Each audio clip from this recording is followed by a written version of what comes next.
whether their testimony is going to be tainted, because if you're making that call, you better be ready to back it up, or you better back down from it. One of the two right now, because otherwise I will hold an evidentiary hearing regarding each witness coming up here.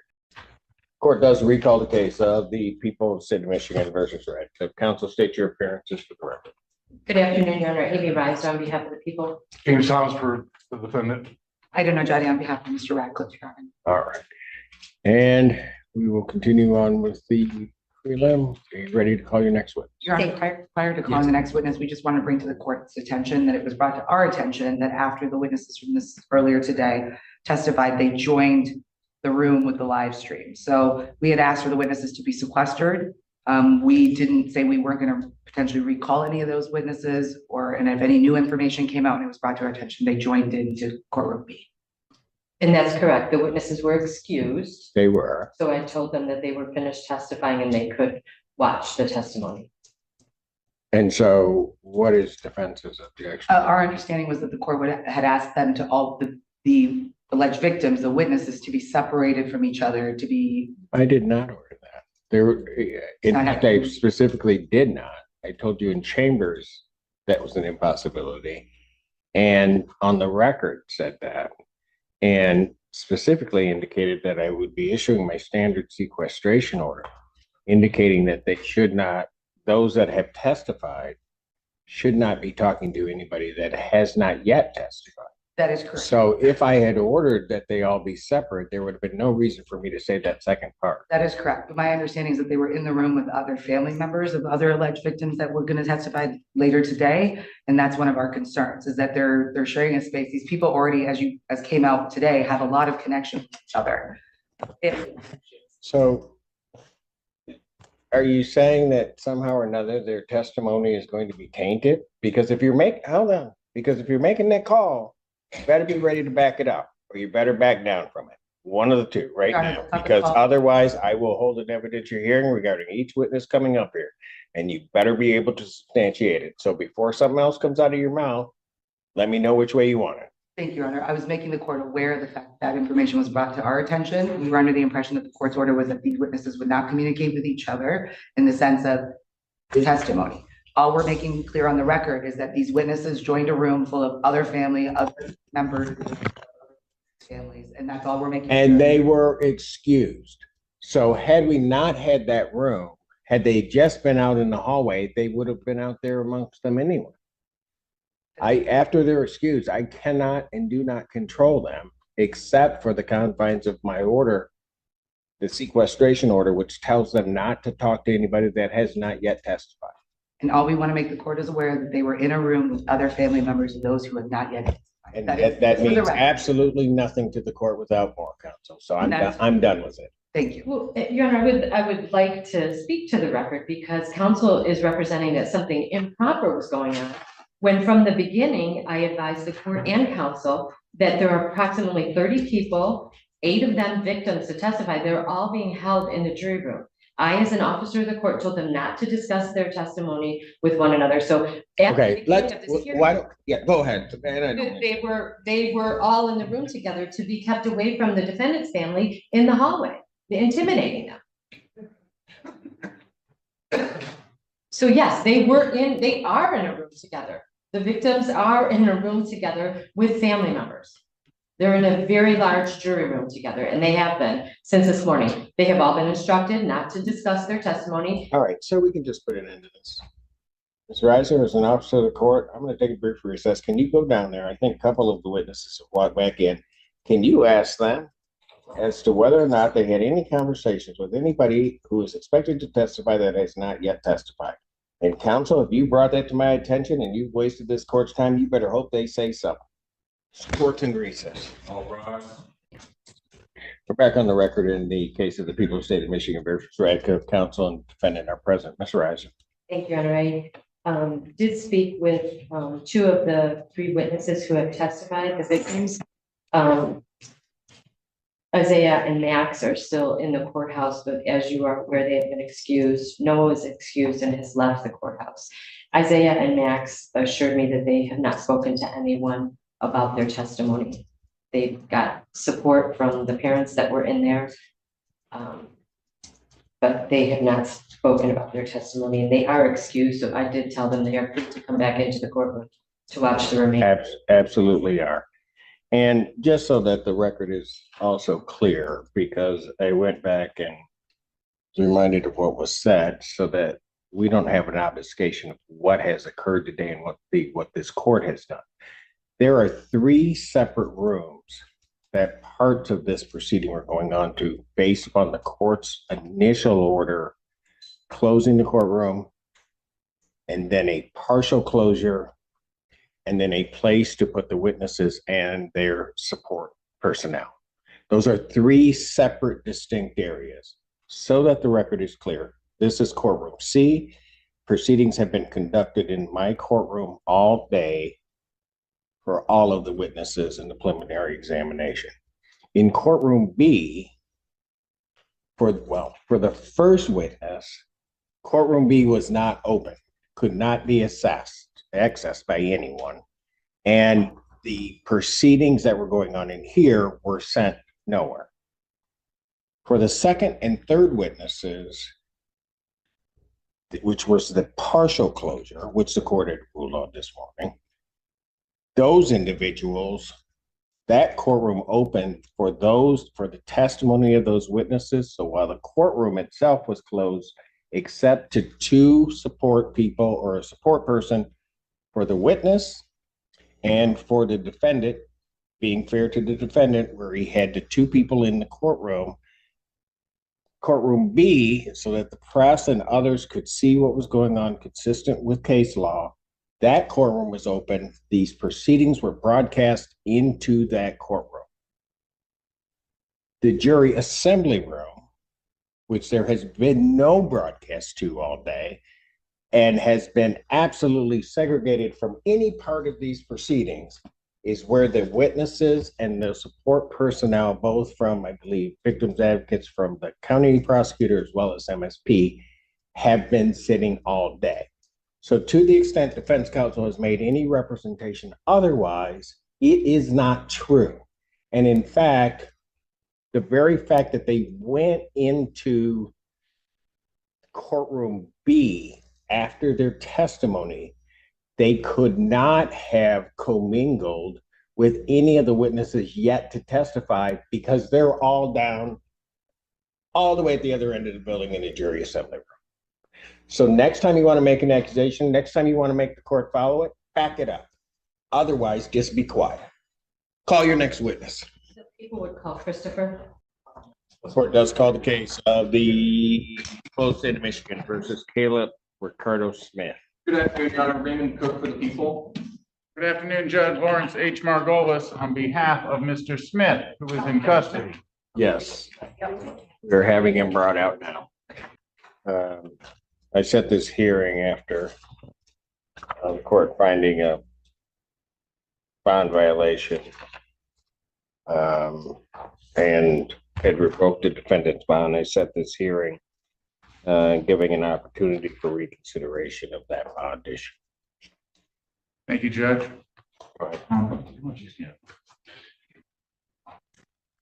Your Honor, I'm in the courtroom today with my client's mother, Nicole Barrow, his brother, Uncle Gino's in the courtroom, as well as Gino Jr., as well as Raymond Spears. Okay, you just gave me 3. I have no idea who that Gino is. Yeah. So Reno. And Raymond Spears is his old football coach. They're all here in support of young Mr. Smith. Your Honor, we were here last Thursday and it was a PCC, Your Honor, requested, asked the people requested to amend the bond and change it from a PR bond. We discussed it a little bit, and then Your Honor asked Mr. Smith whether he had been using marijuana, and he honestly said that he was, and Your Honor revoked his bond.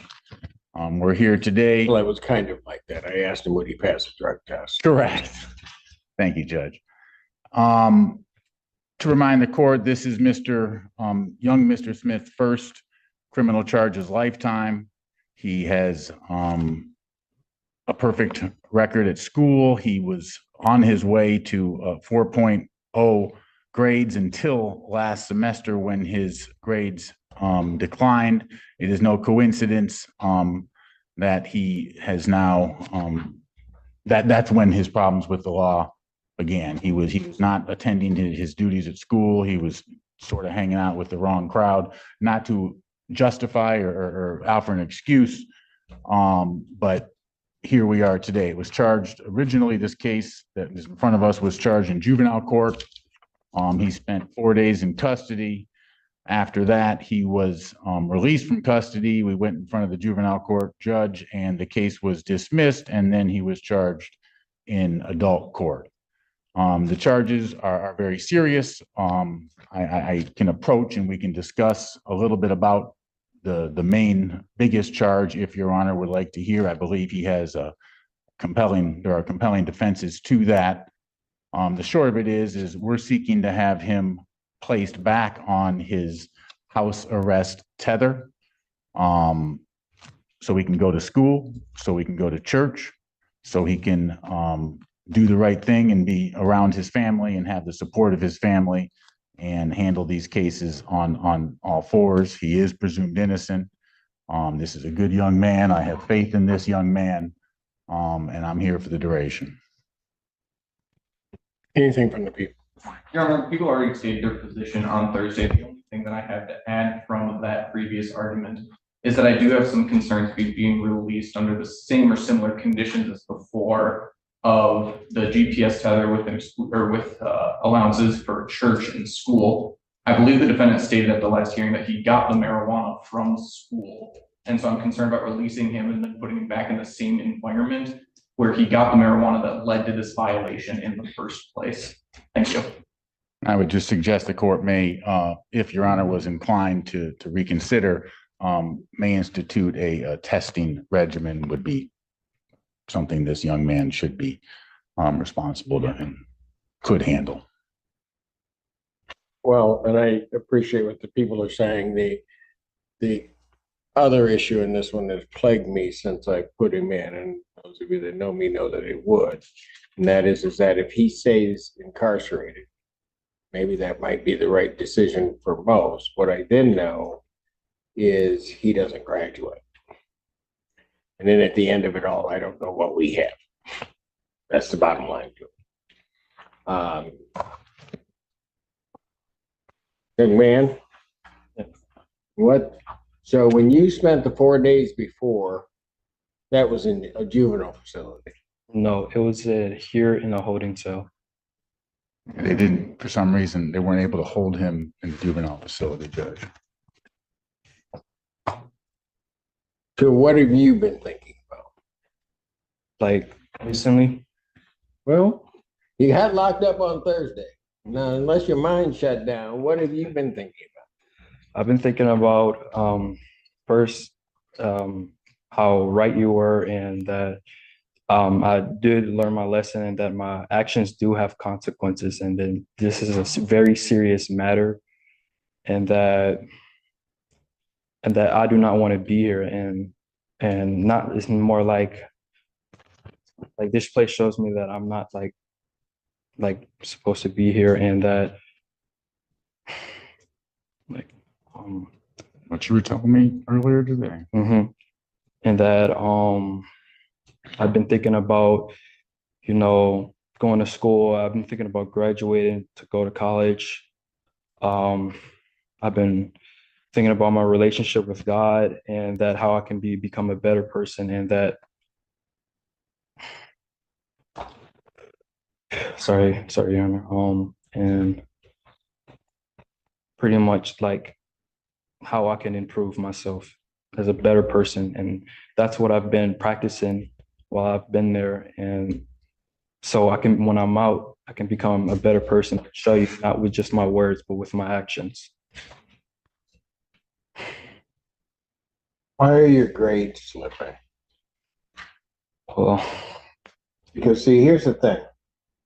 If I were to reinstate your bond, put you back out there, problem's going to be is that if you're failing out of school, my major motivation for even giving you that opportunity isn't there.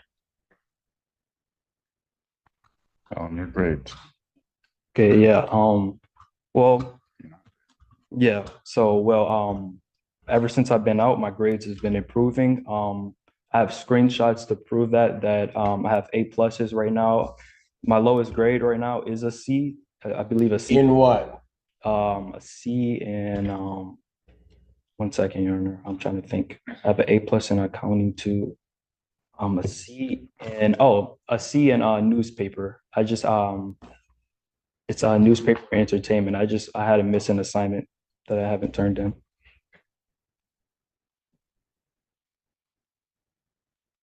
What should your grades be? All A pluses, Your Honor. Or at least passing, or not at least passing, but A's and B's. But I'm shooting for all A's. And you shouldn't even be thinking, there shouldn't even be a C on any. Mom, anything you want to say? Please step up. You'll have to stay right there. Oh, Thank you. I have time as a counseling, for Thrive Works in Ann Arbor for not just him, but for family. Also, I looked into him being into a mentorship program. Along with his football coach, started a program called Pathways Careers to Careers. And he said he'd be willing to mentor him along with his older brother who's starting U of M in the fall for software engineering, and his uncle. I got them in their lives, and then now I have more time off from work to be able to. They understand what's going on, to be able to keep him on the right track. And that's my goal. If I gotta monitor him, take him to school, be there. I got engaged with the teachers. They just assumed that he had been ill, so they've been allowing him to make up the work. His grades have come back up. They're all missing him. He's well liked in his whole school, principal, everybody, they've known him since elementary. When we came up here, he was in the 5th grade. And make sure that he's no contact with any of it. Kids that were grown. Pardon? The other kids grown. And I make sure that he's no contact with them now. Taking his phone. He doesn't have it. Have a new number. And I actually have it linked to my iCloud, so I'm able to view all of his activities through my cell phone. You're hanging around a bunch of grown men. Maybe, Yes. right? Mhm. It was a mistake. So when you went to jail, did you feel grown? Because I can there's a whole lot of grown folks back there if that's what you want to be.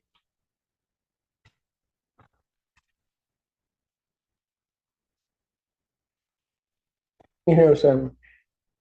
Do you remember what I told you about respect on Thursday? Or did your head just shut off at some point? No, I remember, Your Honor. What did I tell you? Tell me respect. It's like, oh, sorry. Yeah. Yeah, you told me to respect my mother, and that if I can't respect my mother or the court, then that's a problem. And I do remember, Your Honor. And I would like to say that I am like these 4 days, it may seem little, but it was a lot to me. And I really like had time to think about it and on respect and the lengths that my mother is going for me. And the least I can do is to respect her to my full extent. You know what's funny? I mean, I hear you, and to the extent you can understand it, you understand it, but you're never, until you are one, going to ever understand the sacrifice of a parent. You're just not, you're not going to get it.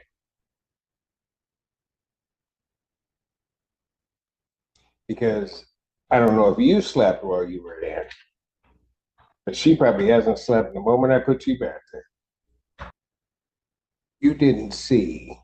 I mean, she knows they're serious charges, but you did not see your mother's reaction when I said, This is one of the most emotional moments in the entire hearing.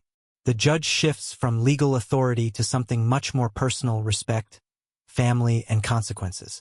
When he talks about the mother's reaction, he's not just making a point, he's trying to make it real for the defendant. Because sometimes, legal consequences don't hit as hard as emotional ones. And this is where the tone changes completely. It's no longer just about rules, it's about responsibility. Respect for the court, respect for family, and respect for yourself. Moments like this can either break someone or wake them up. So think about it. Do you think this message will actually change him? Or is it just another warning he might ignore? And I'll admit, I was kind of yelling at you that you're facing light.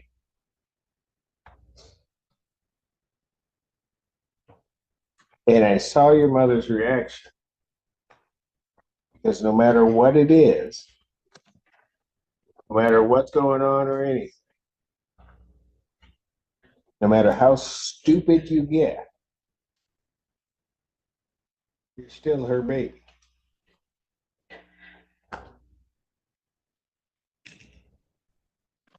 If you can't respect her, and I told you this, I will.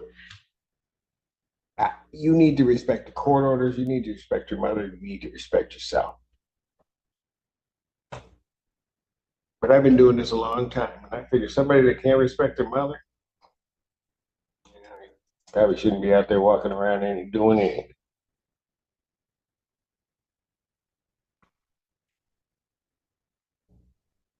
Man, you took time out. What were you talking about? Work.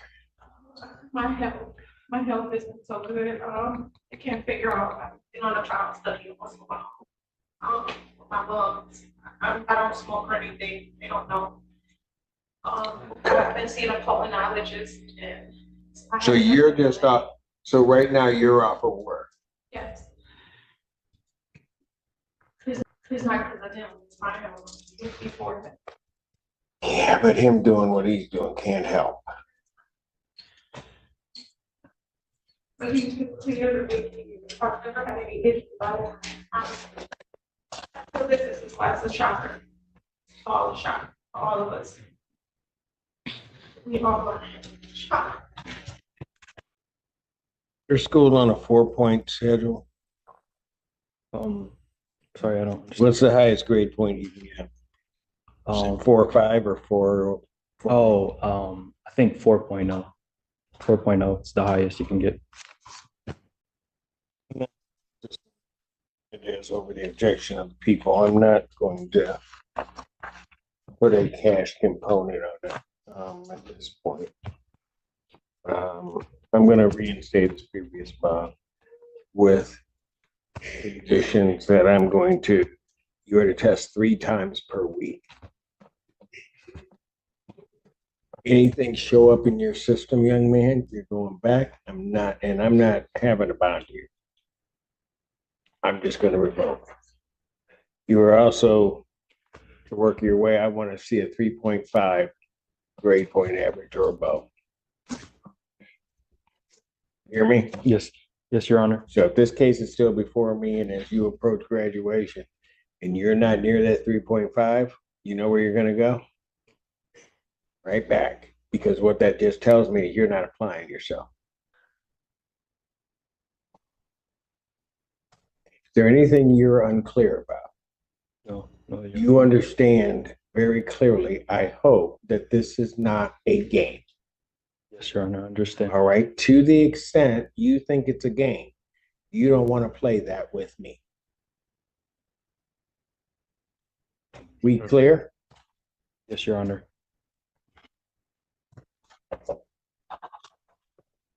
Probable cause conference, March 6th. Thank you, Judge. In the end, this hearing delivers 2 powerful lessons. First, in the courtroom, accusations without evidence can backfire instantly, and judges will not tolerate wasted time or unfounded claims. And second, when it comes to young defendants, the court often walks a fine line between punishment and opportunity. In this case, the judge chose to give a second chance, but with strict conditions: drug testing, academic performance, and 0 tolerance for mistakes. Now everything comes down to one question: will he rise to the challenge or end up right back where he started? Because in situations like this, the second chance isn't guaranteed, it's earned. If you found this case as shocking as we did, Make sure to hit that like button, share your thoughts in the comments, and don't forget to subscribe for more jaw-dropping courtroom breakdowns.